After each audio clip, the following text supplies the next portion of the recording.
Bismillahirrahmanirrahim.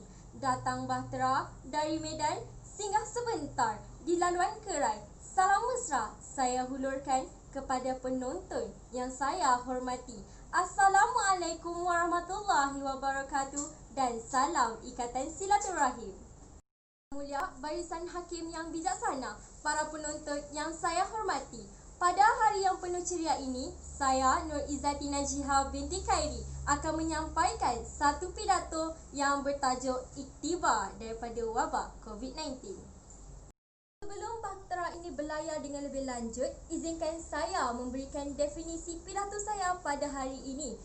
Iktibar bermaksud pengajaran, teladan dan contoh. Norma pula bermaksud ukuran sesuatu masa. Baru pula bermaksud baharu dan wabak pula bermaksud penyakit yang menular. Akhir sekali, virus COVID-19 ialah penyakit coronavirus 2019. Secara konseptualnya, tajuk ini bermaksud pengajaran yang dapat kita peroleh kesan daripada pandemik COVID-19 2019.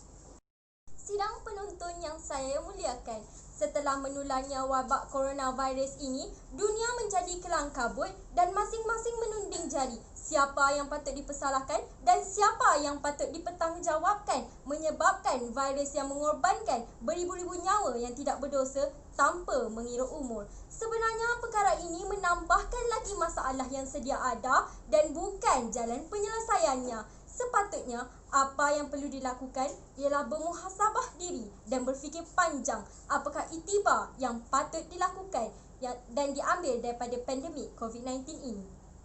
Sidang penonton yang dihormati, ramai masyarakat pada hari ini melihat pandemik COVID-19 sebagai satu malapetaka. Namun, apabila kita melihat dari sudut kacamata yang luas, penyakit ini sebenarnya dapat mengubah dunia. Wabak ini sebenarnya mengingatkan kita semua sama rata tanpa mengira kaya, berpangkat, budaya, berlainan fahaman politik, kekayaan dan darjat. Hal ini dikatakan demikian kerana walaupun seseorang itu mempunyai banyak harta sekalipun, dia tetap akan dijangkiti sama dengan orang yang tidak mempunyai harta. Di sini boleh kita lihat sebagai satu peringatan bahawa sebagai manusia, kita perlu melayan semua insan sama rata tanpa mengira status sosial seseorang. Sidang penonton yang saya muliakan, virus coronavirus ini akan merebak daripada seseorang kepada seseorang yang lain dengan cepat. Hal ini membuktikan bahawa kita semua mempunyai kaitan yang sangat mendalam. Kesan terhadap seseorang individu walau sekecil mana pun akhirnya dapat memberikan kesan ke tahap global.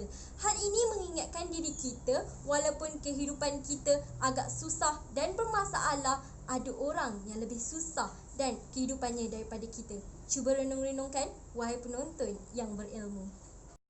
Apabila kita merenung lebih jauh lagi pandemik coronavirus ini, ia menyedarkan kita bahawa kesihatan diri sangatlah bernilai dan tidak boleh dibeli dengan wang ringgit.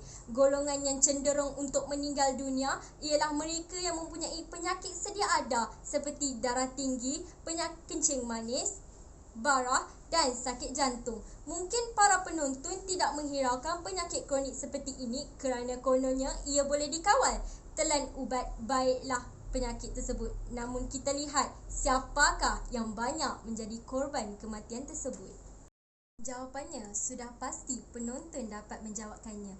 Peristiwa ini dapat dijadikan iktibar kepada kita semua bahawa tidak kira sama ada wabak ini melanda kita atau tidak, kesihatan ialah perkara utama kerana tanpanya kehidupan kita tiada maknanya. Sekiranya kita tidak menjaga kesihatan, penyakit ini akan menjangkiti kita. Sidang penonton sekalian, saya bukannya insan yang pandai berkata-kata, namun bicara saya penuhi bermakna. Seluruh dunia sudah tahu bahayanya jangkitan coronavirus ini. Tiada vaksin yang dapat menyembuhkannya. Penyakit ini mengingatkan kita bahawa hayat hidup kita kian singkat dan pendek. Jika selama ini kita dapat bernafas dengan baik, namun setelah dijangkiti, mungkin kita hanya dapat bernafas selama 2 minggu sahaja penonton sekalian. Sikap saling membantu terutamanya warga emas serta para pesakit perlu wujud dalam diri kita. Tak hairanlah jika semuanya negara satu dunia saling membantu untuk membendung masalah ini. Contohnya, negara China menyalur bantuannya pelitup muka kepada kerajaan Malaysia. Para penonton yang dihormati, wabak ini juga menyedarkan kita betapa materialistiknya masyarakat kita pada hari ini. Apabila masalah sebegini melanda keutamaan kita hanya membeli barangan keperluan iaitu makanan, air, ubat, topeng dan pembasmi kuman.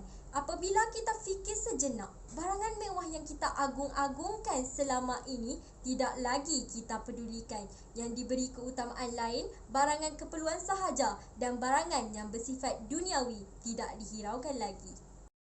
Kapal sudah berlayar begitu jauh dan sudah sampai ke pelabuhannya. Begitu juga pidato saya pada hari ini yang akan sedikit lagi saya huraikan. Jika kita tidak dibelenggu wabak COVID-19 ini, mungkin kita tidak ingat betapa pentingnya kepentingan bersama keluarga kerana asyik memikirkan duniawi. Wabak ini banyak menyedarkan kita betapa pentingnya hubungan kekeluargaan. Bagi sesetengah orang, kerja adalah segala-galanya. Ada yang sanggup menghambakan diri semata-mata untuk kerja. Namun, wabak ini membuka mata kita bahawa pekerjaan bukanlah segala-galanya. Sebenarnya, kita kerja untuk hidup dan bukannya hidup untuk kerja. Mungkin masa mencemburi saya, izinkan saya mengundur diri. Sebelum itu, saya akan memberikan sedikit pesanan bahawa sewaktu wabak ini berlaku, kita boleh memilih untuk bekerjasama atau sebaliknya untuk menyekat penularan wabak ini atau sebaliknya.